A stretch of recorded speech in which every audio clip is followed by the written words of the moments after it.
ನಿಮ್ಮನ್ನ ಇಂಥ ಸಂದರ್ಭದಲ್ಲಿ ಯಾವ್ಯಾವ ವಿಚಾರಗಳಿಗೆ ಸಾಲ ಮಾಡಬೇಕು ಅಥವಾ ಎಷ್ಟು ಪ್ರಮಾಣದಲ್ಲಿ ಮಾಡಬೇಕು ಅನ್ನೋದ್ರ ಬಗ್ಗೆ ನಮ್ಗೆ ಐಡಿಯಾ ಇರಲ್ಲ ಬಹುತೇಕರಿಗೆ.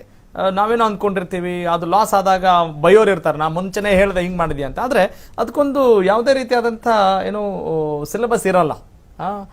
ಹಿಂಗಿದ್ದಾಗ ಯಾವ್ಯಾವುದಕ್ಕೆ ಸಾಲ ಮಾಡಬೇಕು, ಎಷ್ಟು ಪ್ರಮಾಣದಲ್ಲಿ ಮಾಡಬೇಕು, ಅವರ ಕೆಪಾಸಿಟಿನ ಗುರುತಿಸ್ಕೊಳ್ಳೋದು ಹೇಗೆ, ಏನು ಸ್ಟ್ರೆಂತ್ಸ್ ವೀಕ್ನೆಸ್ ನ ತಿಳ್ಕೊಳ್ಳೋದು ಹೇಗೆ ಅನ್ನೋದ್ರ ಬಗ್ಗೆ ನಾನು ಐಡಿಯಾ ಕೊಡ್ಬೋದಾ?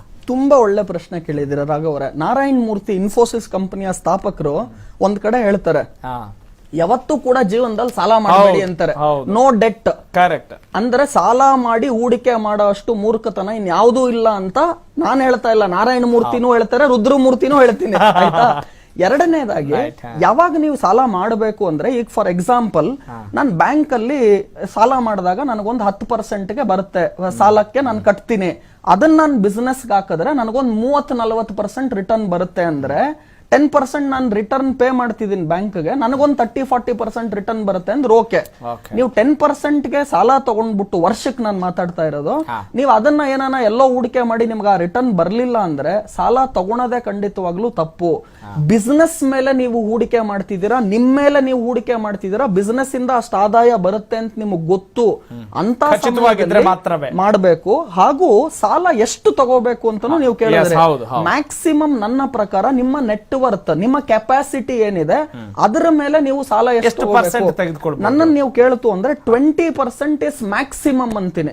ಅಂದ್ರೆ ನಿಮ್ಮ ಹತ್ರ ಒಂದು 100 ಕೋಟಿ ಇದೆ, ಇಲ್ಲ ಒಂದು 10 ಕೋಟಿ ಇದೆ ಅಂದ್ರೆ ಅದರ 20% ನಿಮ್ಮ ಲೋನ್ ಆಗಿರ್ಬೋದು. ನಮ್ ಜನ ಏನ್ ಮಾಡ್ತಾರೆ, ತಿಂಗಳಿಗೆ ಅವ್ರಿಗೆ ಸಂಬಳ 50,000 ಬರ್ತಿರುತ್ತೆ, EMI 60,000 ಕಟ್ತಿರ್ತಾರೆ, ಇನ್ನು 10,000 ಹುಡುಕ್ತಾರೆ ಯಾವ ತರ ಮಾಡಬೇಕು ಅಂತ. ಅದನ್ನ ತಿರುಗಿ ಕ್ರೆಡಿಟ್ ಕಾರ್ಡ್ ಇಂದ ದುಡ್ಡು ತಗೊಳೋದು, ಇಲ್ಲಿ ಪೇ ಮಾಡೋದು, ಇಲ್ಲಿಂದ ಇಲ್ಲಿ EMI ಅನ್ನುವ ಬಲೆಯಲ್ಲಿ ಸಿಕ್ಕಾಕೊಂಡ್ ಬಿಡ್ತಾರೆ. ಸೊ ಹಾಗಾಗಿ ಹಬ್ಬ ನೀವ್ ಇನ್ನ ಎಕ್ಸ್ಟೆಂಡ್ ಮಾಡ್ತೀರಾ, ರಿಸ್ಕ್ ತಗೊಂತೀರಾ ಅಂದ್ರೆ 50% of your monthly income capacity EMI ಹೋಗ್ಬೋದು. ಅಂದ್ರೆ ನೀವು ಒಂದು 50,000 ರೂಪಾಯಿ ತಿಂಗಳಿಗೆ ದುಡಿದ್ರೆ 25,000 EMI ಬರೋವರೆಗೂ ಸಾಲ ತಗೋಬಹುದು ಮ್ಯಾಕ್ಸಿಮಮ್. 20% is ideal, 50% maximum.